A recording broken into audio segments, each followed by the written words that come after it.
तो बच्चों आज हम लोग इस वीडियो में बात करेंगे सैनिक स्कूल 2024 क्लास 9 मैथ का क्वेश्चन। तो सबसे पहले यहाँ पे क्वेश्चन को पढ़ते हैं, समझते हैं, फिर हम आपको इसका डिटेल सॉल्यूशन बताएंगे।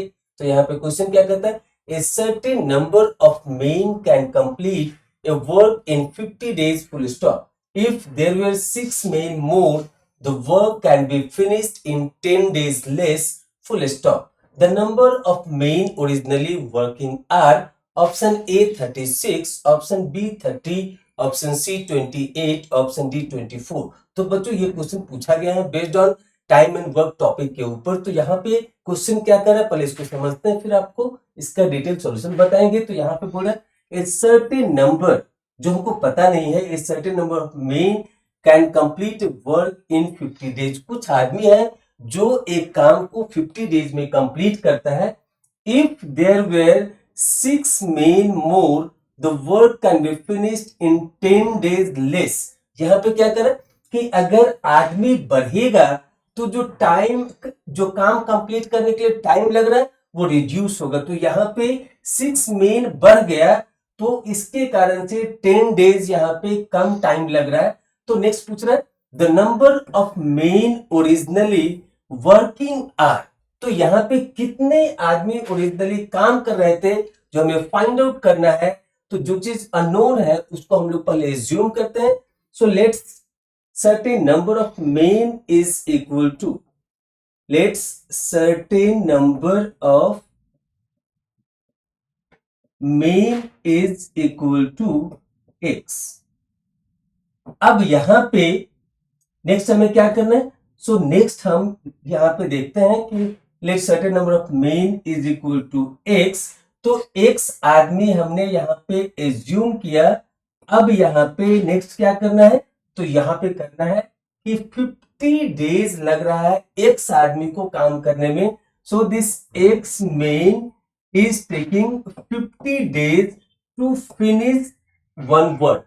तो इसका मतलब क्या है कि अगर आदमी के काम करना यूनिफॉर्म है, हर एक आदमी यूनिफॉर्मली काम कर रहा है और हर एक दिन यूनिफॉर्मली वो काम को डिस्ट्रीब्यूट किया गया है, तो एक्स में यहाँ पे 50 days में एक काम को कंप्लीट करता है। इसका मतलब है कि एक दिन में कितना काम एक्स में कंप्लीट करेगा, तो 1/50। तो यहाँ पे लिखेंगे कि एक्स में 1 day work, 1 day work is 1/50। एक काम को कंप्लीट करने में 50 days लग रहा है, तो इसका मतलब कि 1 days में 1/50th पार्ट उस काम का कंप्लीट हो रहा है बाई एक्स में। तो यहाँ पे अगर काम यूनिफॉर्मली डिस्ट्रीब्यूटेड है तो यहाँ पे बोल सकते हैं कि 1 day work will be how much, 1 day work is equal to 1/50 into x, 1/50 into x. अब उसके बाद जो नेक्स्ट क्या बोल रहे, if there were 6 men more, इसका मतलब कि जो एक्स था वो अब क्या हो जाएगा, तो एक्स प्लस 6 हो जाएगा। सो x plus 6 men is doing the same work 6 men more doing the same work 10 days less. So the work can be finished in 10 days less. तो यहां पे क्या हो जाएगा, जो 50 days लग रहा था वो अब लगेगा 40 days. So x plus 6 men can finish the same work in 40 days. In 40 days. यहां पे क्या था, ये 50 days था। तो इसका मतलब है कि x प्लस 6 मेन को एक काम को कंप्लीट करने में 40 डेज लग रहा है।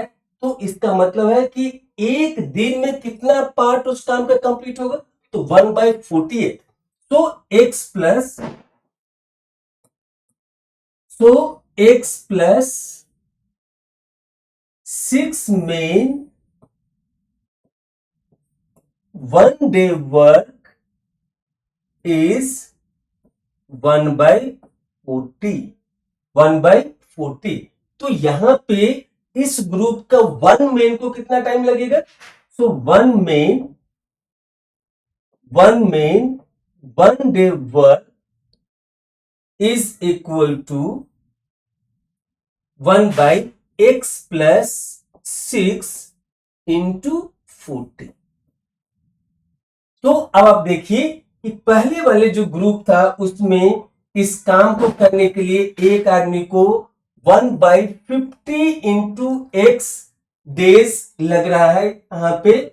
सो 1 day work is 1/x plus 6 into 40। तो यहाँ पे इन दोनों को इक्वेट करेंगे तो जो हमारा अननोन पैरामीटर x है वो हम फाइंड आउट कर सकते हैं। 1 day work 1 day work for the first group. जब आदमी बढ़ गया तो फिर 1 डे वर्क यहाँ पे 1/x प्लस 6 इंटू 40 हो गया। दोनों को इक्वेट कर देंगे तो वहां से हमें x का वैल्यू आ जाएगा जो कि हमारा रिक्वायर्ड है इसमें। तो यहाँ पे कैसे इसको फाइंड आउट करेंगे, तो यहां से इसको लिख सकते हैं 1/50 into x is equal to 1/x plus 6 into 40। जब आप इसको सॉल्व करेंगे तो आपको मिलेगा, यहां से इसको सॉल्व करने के बाद आपको मिलेगा x is equal to 24। x is equal to 24। तो x is equal to 24, it means the number of men originally working was 24. So that is our desired values here and which is given in option D. So option D is the right answer for this question. By this way, this is the end of the explanation for this question. Thank you for watching this video. Thank you again.